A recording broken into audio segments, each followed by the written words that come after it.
অষ্টাদশ লোকসভা নির্বাচন ইতিমধ্যেই শেষ। এবার পালা তার ফলাফলের অর্থাৎ গণনার। ইতিমধ্যেই সংবাদ মাধ্যম এক্সিট পোলের মাধ্যমে সম্ভাবনা তুলে ধরেছে।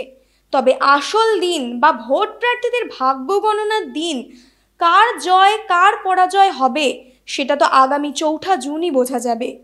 গত কয়েকটি দফায় বেশ ঝড় বৃষ্টির আবহাওয়া দেখা গিয়েছিল। এবার গণনার দিনও উত্তরবঙ্গ থেকে দক্ষিণবঙ্গে ভারী বৃষ্টির সম্ভাবনা রয়েছে।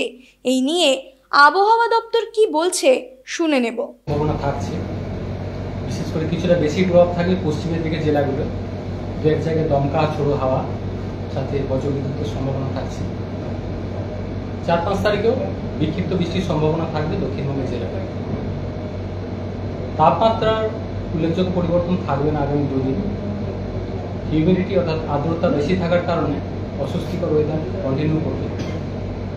4 তারিখ থেকে পরবর্তী কয়েকদিন আবার দিনের তাপমাত্রা প্রায় 2 থেকে 3 ডিগ্রির মতো আরও বাড়ার সম্ভাবনা রয়েছে। কলকাতা পার্শ্ববর্তী অঞ্চলে আগামী 2-3 দিন প্রধানত বিক্ষিপ্তভাবে বৃষ্টিপাতের সম্ভাবনা থাকছে। উত্তরবঙ্গের জন্য আগামী 24 ঘন্টায় দু এক জায়গায় ভারী থেকে অতি ভারী বৃষ্টিপাতের সম্ভাবনা রয়েছে, বিশেষ করে জলপাইগুড়ি, কোচবিহার, আলিপুরদুয়ার এই সাইডে। দার্জিলিং, কালিম্পং এই জেলাগুলো দু এক জায়গায় ভারী বৃষ্টির সম্ভাবনা আগামী 24 ঘন্টায়।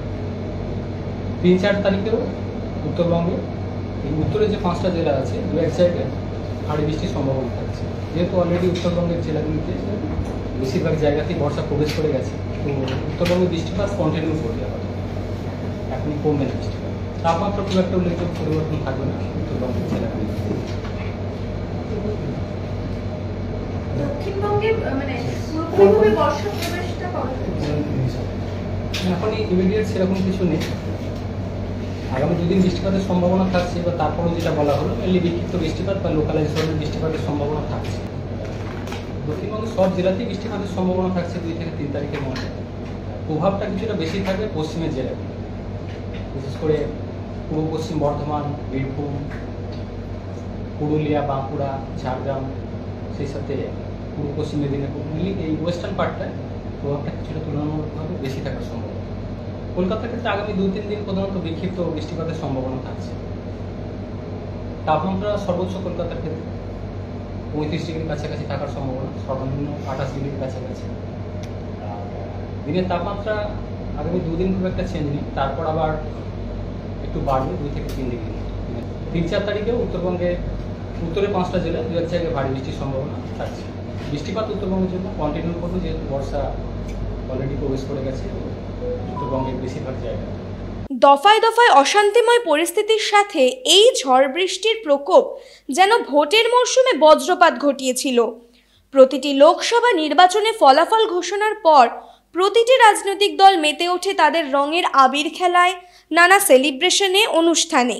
ফলাফল যাই হোক, জয় পরাজয় যে রাজনৈতিক দলেরই ঘটুক না কেন, তবে আবারও গণনার দিন এই বৃষ্টি কি কিছুটা হলেও ফিকে করে দেবে তাদের আনন্দকে, জল ঢেলে দেবে তাদের সেলিব্রেশনে, নাকি এই দুর্যোগও কোনোভাবে আনন্দ থেকে বিরতি টানাতে পারবে না তাদেরকে? সেটা তো আগামী 4 জুনই বোঝা যাবে। এও বোঝা যাবে ভোট প্রার্থীদের ভাগ্য ঠিক কী হবে, মানুষ কাকে বেছে নেবে। Bureau report, digital Khabrilal Bangla. Digital Khabrilal, খবর আপনাদের, নজর আমাদের।